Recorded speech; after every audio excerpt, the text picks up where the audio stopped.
Longtemps considérés comme de simples déchets agricoles, les troncs de palmier à huile en Indonésie, Batang Kelapa-Sawit, sont aujourd'hui au cœur d'une nouvelle transformation. Dans ce pays, premier producteur mondial d'huile de palme, des millions de palmiers arrivent chaque année en fin de cycle. Autrefois abandonnés, ces troncs sont désormais exploités pour produire une pâte précieuse, appelée localement pulpe Batang Sawit. Le processus commence dès l'abattage. Les palmiers vieillissants, dont la production de fruits a chuté, sont coupés et leurs troncs transportés vers de petits ateliers. Là, les ouvriers s'attaquent au cœur fibreux du bois. À l'aide de scies et de machines rudimentaires, ils réduisent l'intérieur du tronc en une poudre grossière. Cette poudre est ensuite mélangée à de l'eau, créant une suspension dense. Vient alors l'étape du tamissage. Les fibres les plus épaisses sont séparées, tandis que l'eau chargée de particules fines est recueillie dans de grands bassins. Le temps devient alors un allié.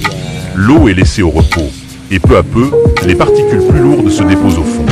Une pâte compacte se forme, résultat d'une décantation naturelle.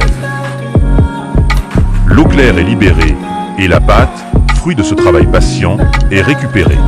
Chaque geste, du voyage au tamissage, chaque attente au bord du bassin, témoigne de la rigueur et du savoir-faire des ouvriers indonésiens. Mais cette pâte n'est pas une fin en soi. Elle devient une matière première pour plusieurs industries.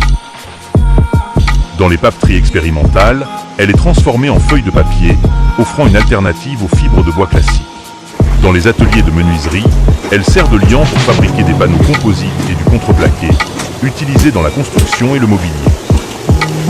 Dans le secteur énergétique, elle est séchée et compressée pour produire des biopellets, participant à la transition vers des combustibles plus durables. Ainsi, ce qui n'était autrefois qu'un rebut encombrant devient une ressource stratégique. Cette filière illustre une économie circulaire en marche.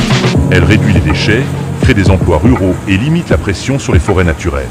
Mais elle rappelle aussi les défis de l'innovation durable. La qualité du matériau reste variable et son traitement exige des procédés chimiques ou thermiques adaptés. Dans les plantations indonésiennes, les troncs de palmier racontent désormais une autre histoire.